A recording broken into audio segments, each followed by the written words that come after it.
morning, I'm Sapsanamma. Let's begin with the headlines of the hour. Nepali Congress Parliamentary Party meeting currently underway. Executive Committee meeting of Janata Samajwadi also ongoing to choose their candidates for the government. Dialogue between victims of loan sharks and the government affected due to change in government equation. Issues of victims of microfinances and dairy farmers also overshadowed. 3 dead in a Houthi missile attack on a cargo ship in southern Yemen. Identities of the deceased yet to be released. The whereabouts of a Nepali national on board yet unknown. And hosts Nepal up against India in the SAF Under-16 Women's Championship.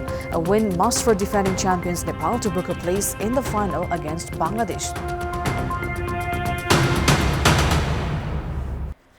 Nepali Congress Parliamentary Party meeting is currently underway.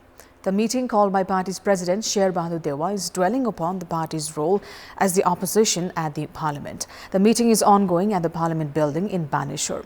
The party became the main opposition as Prime Minister Pushpa Kamal Dahal broke the previous alliance and joined hands with CPN-UML and Rashtra Swatantra Party. The session of both the houses has been called for later today. The Executive Committee meeting of Janata Samajwadi is also currently underway and it is mulling over the party's candidates for the government. The meeting is underway at party's office in Balkumari. Prime Minister Pushpa Kamal Dahal has kept the Ministry of Health and the Ministry of Forest and Environment to himself, which is expected to be given to Janata Samajwadi. The party has 12 lawmakers at the House of Representatives. Sudur Pashchim Chief Minister Kamal Bahadur Shah has sacked Minister for Financial Affairs and Planning Naresh Kumar Shahi from CPN Unified Socialist. Shah had earlier sacked 2 ministers from CPN Maui Centre and 1 state minister. With this, the remaining parties at the Sudur Pashchim government are Nepali Congress and Nagarik Unmukti Party. This also means Chief Minister Shah lacks the majority with just 24 Provincial Assembly members to his favour.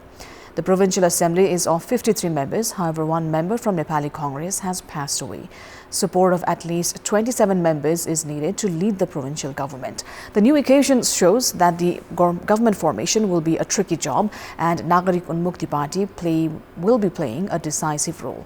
Maui Centre has 11 members, CPN-UML 10 and Samajwadi 4.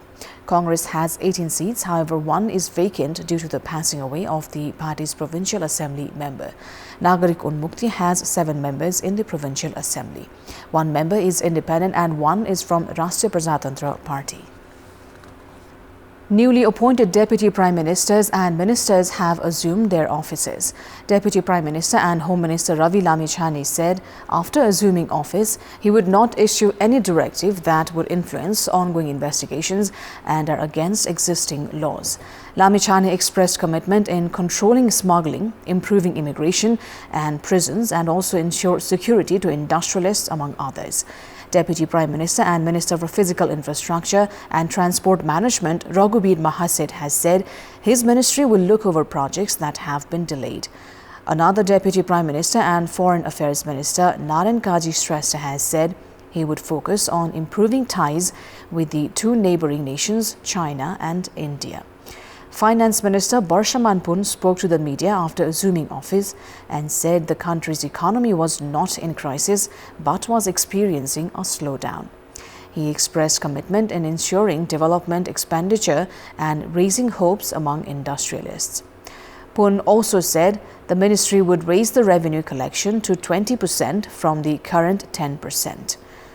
Minister for Culture, Tourism and Civil Aviation Hit Bahadur Tamang and Minister for Education Sumana Shrestha also assumed their offices yesterday.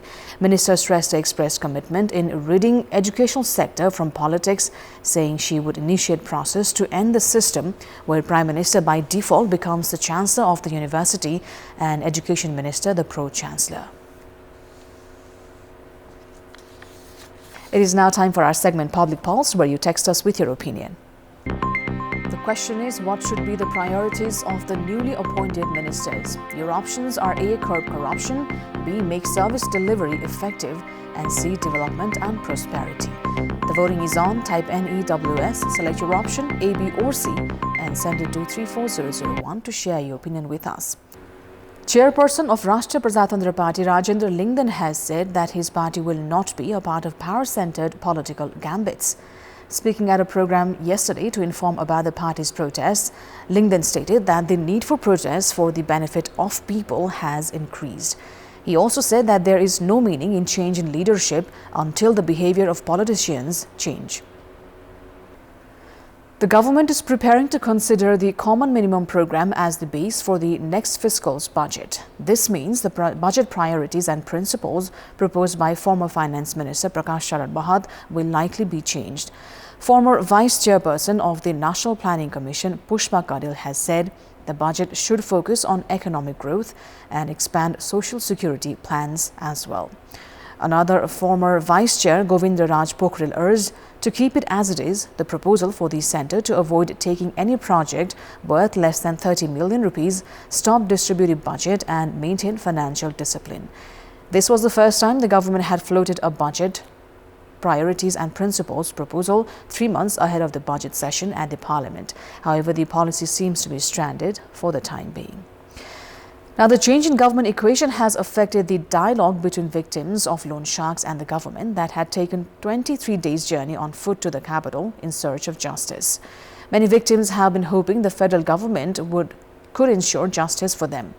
Meanwhile, the issues raised by the dairy farmers, microfinances and cooperatives victims have also been overshadowed due to recent political changes. However, victims still express hopes that the new government and ministers would listen to their plights. It is time now for the international update.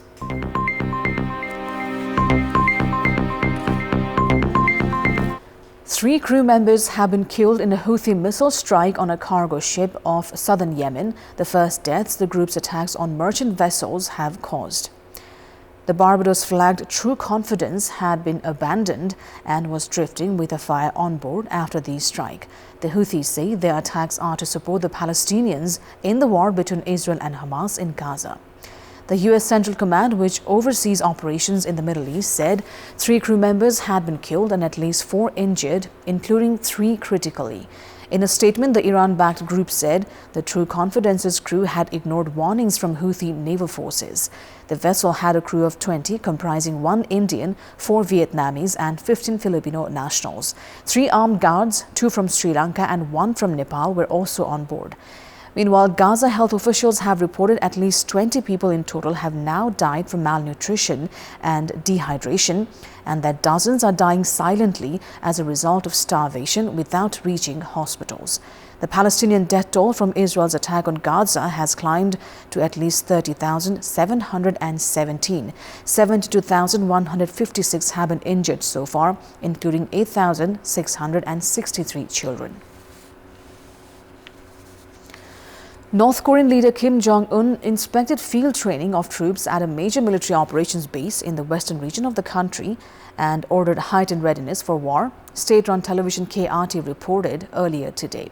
The tour of the base, the location of which was not identified, comes after the start of annual combined military drills by US and South Korean forces on Monday earlier this week in the south, with twice the number of troops taking part compared to last year. Kim said the military must dynamically usher in a new heyday of intensifying the war preparations in line with the requirements of the prevailing situation. KRT did not mention whether Kim directly referred to the drills by the US and South Korean military. He inspected troops conducting actual maneuvers under conditions simulating actual war, according to state media.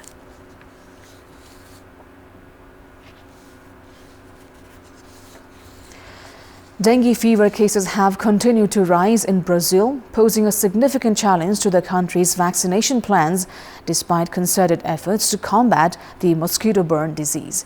According to South American Health Ministry, Brazil has reached 1 million cases of dengue fever in 2024, with 214 confirmed deaths. The Brazilian infectious disease specialist Renato Kefuri said the limited availability of vaccine doses complicates the country's response efforts, leaving health officials grappling with effectively managing the outbreak.